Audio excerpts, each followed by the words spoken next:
ఇక్కడికి వచ్చిన గెస్ట్స్ అందరికీ, అలాగే లైవ్లో చూసే తెలుగు సినిమా ప్రేక్షకులకు అందరికీ, వ్యూవర్స్ అందరికీ, అక్కినేని అభిమానులందరికీ నమస్కారం. Firstly I'd like to start by thanking Sandeep Reddy Vanga. Sandeep garu, thank you so much for coming. You are the man of the moment, the man of every moment. And what I feel is that ee madhya kalamlo I have not seen anyone as honest and as original as you. Idi mee cinemale gaadu, I watch a lot of your interviews, and mee interviews chusetappudu ento oka honesty, ento oka transparency kanipistudi. Chaala mandi adi edo viral cheyadaniki hype create cheyadaniki antaru, but that is pure honesty. Thank you so much for being here, Sandeep Garu. Thank you. And Tandel cinema vishayam koste, firstly Arvind garu ki thank you cheppali. Cinema అయిపోయేసరికి last 2-3 మంత్స్లో నాకు ఒక కొత్త భయం start అయింది. అంటే నేను next cinema ఎలా సక్సెస్ఫుల్గా ఫినిష్ చేస్తానని. అరవింద్ గారు లేకుండా, వాసు లేకుండా, ఈ టీం అందరు లేకుండా, వాళ్ళంతా ఇన్వాల్వ్ అవుతారు ఒక సినిమాలో, అంత కాంట్రిబ్యూట్ చేస్తారు. ఒక యాక్టర్కి ఒక లిస్ట్ ఉంటుంది, ఎంతోమంది డైరెక్టర్లు ఉంటారు. సరే పలానా డైరెక్టర్లతో పనిచేస్తే మన కెరియర్కి డెఫినెట్లీ బెనిఫిట్ అవుతుందని. కానీ నా లిస్ట్లో ఎప్పుడు గీతా ఆర్ట్స్ అనే పేరు ఎప్పుడు టాప్లో ఉంటుంది. బికాస్ ఏ యాక్టర్ ఈ బ్యానర్లో పనిచేస్తే తప్పకుండా ఒక మంచి రిజల్ట్తో బయటకు వస్తారు. So thank you so much Arvind garu. And Vasu, మన జర్నీ ఎప్పటి నుంచో స్టార్ట్ అయింది. అండ్ ఈ సినిమాలో కూడా ఏదో ఒక రోజు మనం ఈ సినిమా టాపిక్ గురించి మాట్లాడాము. ఒక ఐడియాలా చెప్పారు నాకు ఒక 10 నిమిషాలు. నేను అప్పుడే చెప్పాను మీకు, వాసు ఈ ఐడియా పూర్తిగా ఫామ్ అయిన తర్వాత ప్లీజ్ నా దగ్గర రండి, నాకు ఎంతో ఇంట్రెస్ట్ ఉంది ఈ టాపిక్ మీద. అండ్ మీరు వచ్చారు. So thank you so much. అదే కాకుండా నేను రియల్ లైఫ్ ఈ తండేల్ రాజు క్యారెక్టర్కి నాకు చాలా పెద్ద గ్యాప్ ఉంటుంది. ఆ ట్రాన్స్ఫర్మేషన్కి మీరు టైం ఇచ్చారు. చందు, నన్ను నమ్మావు, నేను చేస్తానని చెప్పాను, నువ్వు నన్ను నమ్మావు, ఆ టైం ఇచ్చారు, ఎంతో పేషెంట్గా నాతో ట్రావెల్ అయ్యారు. నేను చందు ఇది 3వ సినిమాకి నన్ను ఎంతో బాగా ప్రజెంట్ చేసి, ఇన్ఫ్యాక్ట్ నాకంటే ఎక్కువ తనే ఆలోచిస్తాడు నా గురించి. కొన్నిసార్లు చాలా సెల్ఫిష్గా ఆలోచిస్తాడు నా మంచి కోసం. I'm so grateful to have you Chandu. You are a friend, you are a winner ప్రతి ఈవెంట్లో వచ్చిన గెస్ట్స్ అయినా టెక్నీషియన్స్ అయినా అందరూ ఒకటే అంటున్నారు, మేము పల్లవితో కలిసి పని చేయాలి, లేకపోతే మేము పల్లవి ఫ్యాన్స్, లేకపోతే మేము పల్లవితో పని చేయాలనుకున్నాము కానీ ఆపర్చునిటీ మిస్ అయిందని.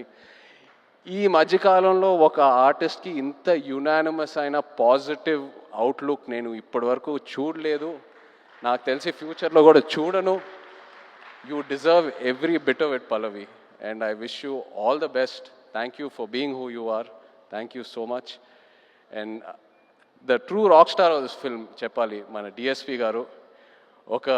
నిజంగా ఒక లవ్ స్టోరీకి ఆడియో ఎంత ఇంపార్టెంటో మీ అందరికి తెలుసు. అలాంటిది ఈ సినిమాకి బుజ్జితల్లి అనే పాట ఫస్ట్ రిలీజ్ అయినప్పుడు కంప్లీట్గా సినిమా కలరే మార్చేసింది, ఆడియన్స్లోకి బాగా దగ్గరగా తీసుకెళ్ళింది. మీరు చూసారు ఎన్నో రీల్స్, ఎంతమంది పిల్లలు డాన్స్లు వేయటం, పాటలు పాడటం, ఎన్నో so many performances on Bujjithalli. You took this film close to the hearts way before the release. Thank you so much Devi. Your the true rock star. అదే కాదు, నమో నమ శివాయ పాట జరిగేటప్పుడు దేవి మా రిహర్సల్స్కి వచ్చి ఆయన విజన్ ఏంటి, ఆయన ఎనర్జీ ఇచ్చి మాకు ఎంతో ఎంకరేజ్ చేశారు. Thank you Devi. అలాగే Shyam garu, our DOP, thank you Shyam sir. Was really looking forward to work with you and I'm so happy it happened. And Nagendra garu, మన ఆర్ట్ డైరెక్టర్, థ్యాంక్ యూ అండి. నిజంగా మీ ఇద్దరు కాంబినేషన్ అమేజింగ్. నేను విరూపాక్ష సినిమా చూసినప్పుడు అప్పుడు చందుకు చెప్పాను, శ్యామ్ గారు నాగేంద్ర గారితో పనిచేస్తే బాగుంటుందని. అండ్ ఐఎమ్ సో హ్యాపీ ఈ సినిమా చేశాము. నెక్స్ట్ సినిమా మళ్ళీ ట్రావెల్ అవ్వబోతున్నాము. So thank you very much.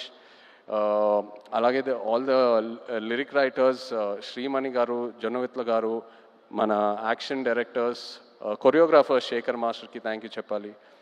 The entire production team, Satya garu and everyone else, thank you so much. మన PROs Vamsi, Sekhar, Anurag. And direction department చాలా సపోర్ట్ చేశారు నన్ను ఈ సినిమాలో. కిరణ్, యోగి అండ్ పట్నాయక్ స్లాంగ్ విషయంలో ఒక శ్రీకాకుళం యాస్ ఉంటుంది ఈ సినిమాలో.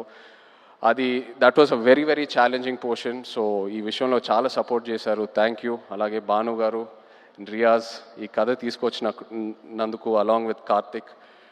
So thank you all so much. But ఇప్పుడు ద హీరోస్ ఆఫ్ తండేల్ నేను స్టేజ్ మీద పిలుద్దాం అనుకుంటున్నాను. శ్రీకాకుళం నుంచి, మచ్చిలేశం నుంచి వచ్చిన మత్స్యకారులందరినీ కొంచెం వేదిక మీద రావాలని కోరుకుంటున్నాను. ఎందుకంటే వీళ్ళు లేకుండా ఈ తండేల్ సినిమా ఇవాళ ఉండేది కాదు. ఈ తండేల్ రాజు క్యారెక్టరే లేదు.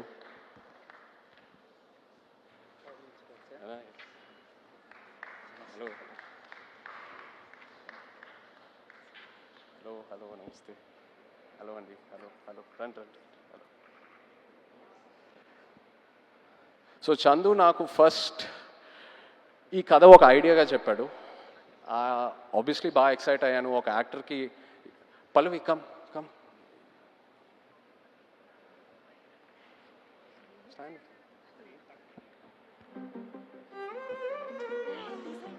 just stand with them.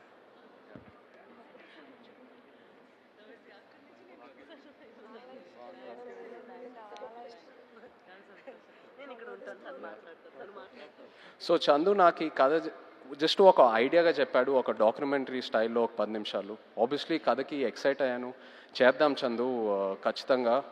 So ఆ తర్వాత నన్ను మచ్చిలేశంకి తీసుకెళ్ళాడు. అక్కడ వీళ్ళందరినీ కలిశాను. వీళ్ళు ఎలా ఉంటారు, వీళ్ళ లైఫ్ ఏంటి, వాళ్ళ ఎక్స్పీరియన్సెస్ ఏంటి, వాళ్ళు ఫేస్ చేసిన ఛాలెంజెస్ ఏంటి, అక్కడ మట్టి వాసన ఏంటి, వాళ్ళు తినే తిండి ఏంటి, అన్నీ తెలుసుకొని అప్పుడు నాకు ఈ తండేల్ రాజు కథకి ఒక క్లారిటీ దొరికింది, ఒక ఐడియా వచ్చింది. వీళ్ళేంటంటే ఒక 8-9 నెలలు సముద్రంలోకి వెళ్తారు. ఏదో 2 రోజులు అలా యాట్ అయిన తర్వాత వాళ్ళ బోట్ డెక్ ఫుల్ అయిన తర్వాత మళ్ళీ పోర్టుకు వచ్చి వాళ్ళు పట్టుకున్న ఫిష్ ఏదైతే ఉందో అది ఇచ్చి వాళ్ళ బోట్లకి ఏదైతే కావాలో అవి రీఛార్జ్ చేసుకొని వాళ్ళకి కావాల్సిన ఫుడ్, డీజిల్ అవన్నీ తీసుకొని మళ్ళీ బయలుదేరుతారు. కానీ ఒకసారి సముద్రంలో ఉన్నప్పుడు వాళ్ళకి ఒంట్లో బాగున్నా బాగాలేకపోయినా, ఎలా ఉన్నా, ఒంటరిగా ఉన్నా లేనా, అసలు ఎలాంటి సెల్ ఫోన్ కమ్యూనికేషన్ ఉండదు, ఇంట్లో వాళ్ళు ఎలా ఉన్నారు, వాళ్ళ ఫ్యామిలీస్ ఎలా ఉన్నారు, ఆ బోట్ మీద ఏదైనా ఎమర్జెన్సీ వచ్చినా కూడా సరే వాళ్ళు సముద్రంలోనే ఉండి ఆ యాట పూర్తయ్యాకే మళ్ళీ తిరిగి వస్తారు. అండ్ ఏంటంటే నేను అక్కడ ఉన్నప్పుడు అడిగాను, మీరు ఒకసారి పాకిస్తాన్లోకి వెళ్ళి ఒక సంవత్సరం పైన అక్కడ ఉండి జైల్లో ఉండి ఎన్నో కష్టాలు చూసి ఎన్నో ఛాలెంజెస్ చూసి బయటికి వచ్చారు కదా, మళ్ళీ ఎందుకు వెళ్తున్నారు యాటకి, వేరే ఏదైనా పని చేసుకోవచ్చు కదా అంటే, లేదు మాకు అదే వచ్చు, మాకు ఆ సముద్రం తప్పితే వేరే ఏది తెలీదు, ఏ కష్టం వచ్చినా సరే మేము చూసుకుంటాము. అండ్ ఇది నాకు డైరెక్ట్గానే కాదు, ఆడవాళ్ళ ముందు చెప్పారు. అండ్ వాళ్ళ మొహంలో ఒక భయం కనిపించింది, కానీ ఆ భయం వెనకాల ఎంతో ఒక ఫియర్లెస్ అనే ఒక క్వాలిటీ కనిపించింది. For me this is the true ultimate human emotion. అంటే ఆల్మోస్ట్ ఒక స్పిరిచువాలిటీ, ఒక తపస్లా అనొచ్చు. So these are my real life heroes. వీళ్ళ లేకుండా ఈ తండేల్ సినిమా ఉండేదే కాదు. Thank you so much. మీరు ఎంతో నన్ను ఇన్స్పైర్ చేశారు, మీరు ఎంతో నన్ను మూవ్ చేశారు. ఈ తండేల్ రాజు క్యారెక్టర్లోనే కాదు, but also as a human being మిమ్మల్ని చూశాక ఎంతో నేర్చుకున్నాను. అండ్ ఎంతోమంది అంటూ ఉంటారు ఒక 1.5-2 years ఈ సినిమాలో ట్రావెల్ అవుతూనే ఉన్నానని. బట్ ఇంకో 10 సంవత్సరాలు కూడా వీళ్ళ నుంచి నేను నేర్చుకునే స్టోరీస్, వీళ్ళ నుంచి నేను ఏదైతే ఇన్స్పైర్ అయ్యానో చెప్పాలనుకుంటే చెప్తానే ఉంటాను ఇంకో 10 years కూడా. Thank you so much. ఏదో కొంచెం ట్రై చేసాం తండేల్ సినిమాలో మీ కథలన్నీ బయటికి జనాల్లోకి వెళ్ళాలని, ఇన్స్పైర్ చేద్దామని. ఐ హోప్ మీరందరూ సినిమా చూసి సంతోషం పడతారు. Thank you so much everyone. Feb 7th థియేటర్స్లో దుల్లగొట్టేద్దాం అంతే. Thank you. అన్నా, విత్ యువర్ పర్మిషన్ ఒక మాట చెప్పి ముగిస్తే బాగుంటుంది అనిపిస్తుంది. రాసి పెట్టుకోండి, అక్కినేని లెక్కలు మారబోతున్నాయి. Thank you writer Karthik. And yes, Srikakulam నుంచి వచ్చినటువంటి ఫిషర్మ్యాన్ అందరూ కూడా వాళ్ళ ఫ్యామిలీస్తో పాటు ఈరోజు స్టేజ్ మీద ఉన్నారు. Thank you very much. Me